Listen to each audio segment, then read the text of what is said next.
Indonesia took away Tic Tac. There ain't no more Tic Tac over in Indonesia. They deleting that shit. This is always a really good indicator that you have a government that has a really high approval rating by the public, is when they shut down the public's ability to talk about the government. Another great example of a government that has 100% support from the public is Iran. Everybody knows how much Iranians love their government, and that's the Iranians love their government so much that they let their government take away their ability to talk about how much they love it. Isn't that crazy? Wow. We begin in Indonesia, where the social media platform TikTok has suspended its live broadcast feature amid violent anti-government protests. See, he got a hair transplant. So if you look right here, look at that hair. It's very obvious that he got a hair transplant. You guys can see the high line here, the hairline here. Yeah. Look at that. Live broadcast feature amid violent anti-government protests. The government says the platform has been used to spread disinformation that has spurred protests against it. The demonstrations were sparked by public outrage over... Have you ever noticed that every government, whenever they're trying to justify any form of censorship, always either make one of two arguments, and usually both? It's either for the kids or it's to stop misinformation or disinformation. I think that this is one of the most corrosive and manipulative things to say. It's not, the government doesn't want to stop misinformation. The government wants to have a monopoly on misinformation. They don't want anybody else to say, oh, wait a minute, I don't think that's true.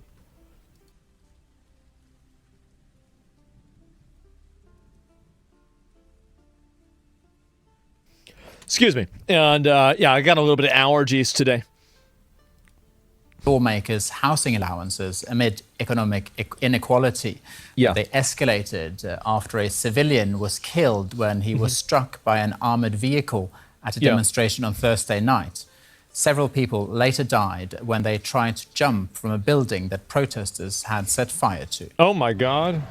Oh, I don't want to watch people jumping over. Okay, they're not. All right, because I mean, I don't really care personally, but like, I don't want to get in trouble. Parliament building in South Sulawesi province. So wait a minute. This is the Parliament building? The regional Parliament building in South Sulawesi province burns into the night. Oh my God. They just burned the motherfucker down.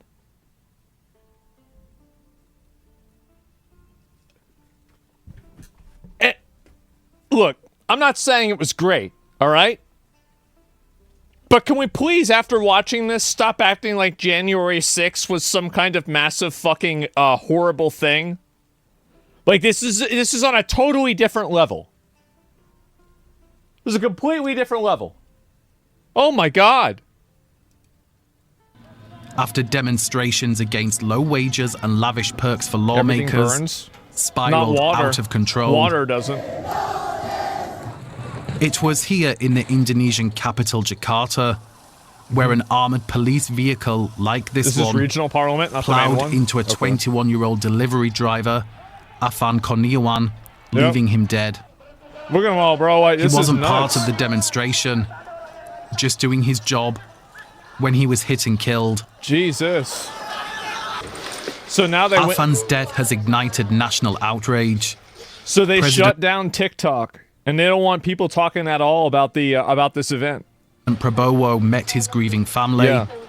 The pictures shared across Indonesia in a bid to calm the fraught tensions on the streets.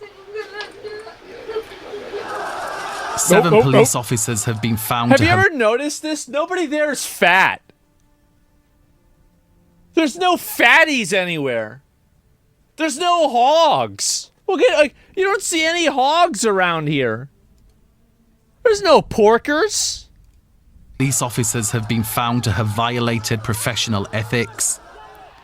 Look as at that. One young man's death has become the symbol of a nation's They're fury. Poor? No, that's not true. Because I heard that if you're poor, you get fat. That, see, in America, fat people are poor.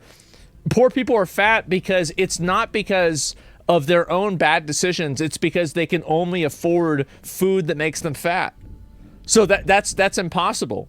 Because, like, if the poorer you are, the fatter you are, then these people should be like 800 pounds. This should be like Wally. So wait a minute. Are you guys telling me that, like, this whole narrative in America where the reason why poor people are fat is because they just make bad decisions? Are you telling me that might actually just be true? There's no way, right? What? Oh my God. And that fury so basically, is still burning. So their situation in life is because of their own decisions? Oh, wow. I think we got a racist in chat here. We might have to ban that guy. Uh-oh. DW correspondent Irianda Madanus is following the story for us from Jakarta. Now, we've seen days of protests in Indonesia now. Are we expecting more of the same today? Well, as of this morning, there hasn't been any protest yet. The security forces has been deployed mainly in the front of the parliament building, because since last night, there has been still protesters that has been gathered Look at all this. on the front of the parliament They just light building this shit up. and the front of a brigade mobile of the police headquarters in Indonesia. Don't forget the To food give is you healthier. a little bit of context, on Friday, America, the food here is filled with additives. Nope. That is hog logic. Hog logic. Hog logic, 100%. Fat people are fat because they eat a lot of food and they're lazy and they don't exercise. we have seen Bullshit. a lot of circulating information on social media that stated protests will be held or restart on Monday, yet we still see such protests on yesterday, Saturday. Well, nobody got a fucking job. They don't have any money. They don't have any future. And also, have you ever noticed that the majority of people, and this is something that, like, I don't know if anybody's ever really made this analysis before. I mean, I'm sure they have. I'm not the first person to say this. Has anybody noticed that the majority of the people who are out here are men? I think that the reason why the majority of people that are out here are men, and I might be presumptuous here, and so if I am, if there's an Indonesian here, you can correct me, but I'm assuming that, especially because it's a Muslim country, and generally they're more traditional too, men are expected generally to provide for a family and work, while women generally don't, right? I mean, this is not obviously like a 100% thing, but there's more of a traditional expectation in Indonesia. Is this accurate? Right, it's more of a conservative society, exactly. And so, like, whenever I see a bunch of young men primarily coming out here and protesting, I think that one thing that really shows is that this is much more, like, this is a very big component of economic instability and economic uncertainty. Because when a man can't be able to, he can't get a job, he can't make money, he can't provide for his family, and he feels like the government is doing this, he's going to get on the streets if he can't go to the ballot box, right? And so I think that's one of the really big differences here, because, like, if you compare these protests again and you look at these protests in comparison with American protests, I would say that in a lot of these American protests, like 70 or 80% of them are just, you know, fucking Karens. Like, they're just, like, basically these, like, white middle-aged women that are out there screeching for Hamas. But the difference here is that it's a bunch of young men. And I think that's the real reason.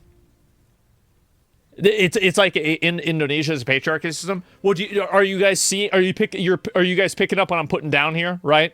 About how, like, obviously whenever you see a bunch of young men protesting, the problems that they're probably protesting are very much tangible, like, fucking issues that involve money. You guys see what I'm saying? Yeah, exactly. Like, there's no LARPers here. I get it. Yeah, exactly.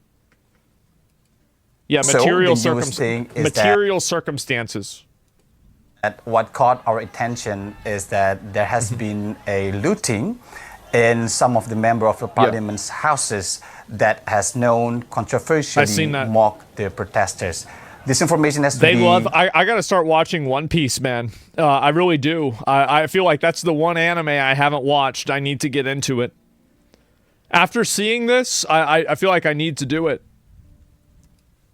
Confirmed yet. There's no official statements yet both from the member of parliaments or the security forces now. Now, TikTok has suspended its live feature in Indonesia. Talk us through what's happened there. Yeah, the authorities, well, to be specific, Indonesian Broadcasting Association has sent official letters for mainly local medias to limit their content and to prevent such disinformation happening. One of them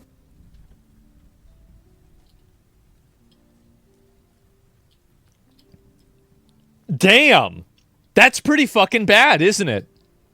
So they just going around and saying, like, guys, just say this, don't say that. Is the social media's Disinformation, TikTok, yeah. because as we know that Indonesia is one of the largest users of TikTok. So what the government really wants is to prevent. Keep in mind, Indonesia's got like what was the number? I'm trying to remember. It was like 293 million people in it. Like it's an incredibly dense, populated country. It's massive. This information to be spread, and all in all, 230. Really prevent any violent pictures or visual that we know cannot be really censored in TikTok. So up until today, there's no TikTok Live can be used until now. Until now. Is there any precedent in Indonesia for this kind of violent unrest? That's insane. Yeah, there was also the main point, main information, main discussion that has been circulating on social media. This protest somehow reminded us back on '98, where we have this kind of such precedent, big demonstrations where we see back then it has been quite giving really big impact. So the discussions on social media also is to urge the protesters not to go into that directions, not to really destroy public facilities, or This is a really good point that he's bringing up, is that whenever protesters start becoming rioters and they start destroying areas that are like, I think that obviously like destroying government buildings is like a really big gray area, especially in terms of a protest against the government, especially whenever you're talking about government corruption. Like it's really hard to say like where to draw the line there and like when is it okay, when's it not okay. But I think that whenever you have people that are looting and attacking and being violent towards private businesses and private residences of people that have nothing to do with the government,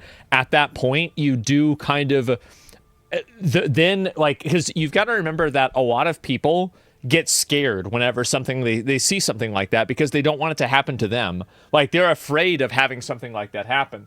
And so whenever that happens, you do lose a lot of those middle ground antis, and those people end up going over to saying, well, I guess the government has to stop them from doing this, right?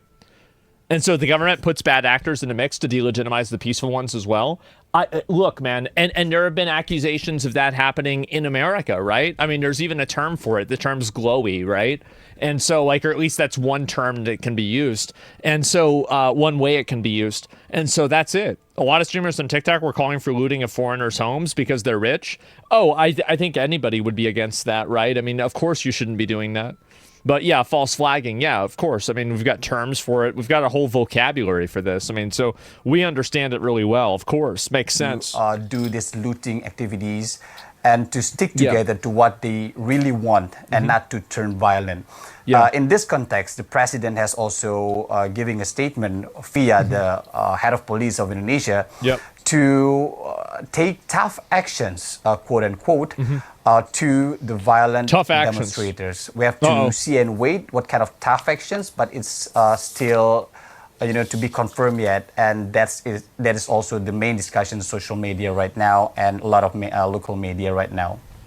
Irianda, thank you very much for your reporting. That's DW's Irianda Madanus. Yeah, I mean, this is definitely, I'll link y'all the video, but like whenever you have the government that's telling the media what to talk about and what not to talk about, you're probably running into a degree of government oversight, right? And government control that's not good for anybody except for the government. And I think that's clearly what's happening right here. That's clearly what's going on right here.